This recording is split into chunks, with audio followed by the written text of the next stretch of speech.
Para declarar voto. Senhor presidente, caros Para colegas declarar vereadores, voto, senhor presidente. gostaria de parabenizar o vereador Bressan por esse projeto. É importantíssimo. O aspecto mais relevante são as dificuldades que os vanzeiros têm, o trabalho, a forma do trabalho, especialmente que tratam e lidam com pessoas, transportam pessoas, transportam crianças especialmente.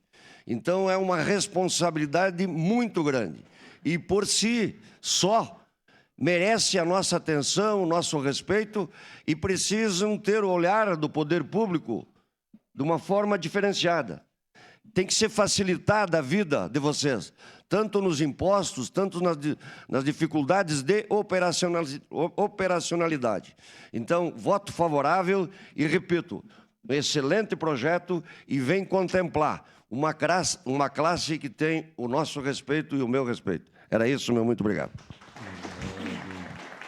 Sandro Fantinel, para declarar voto.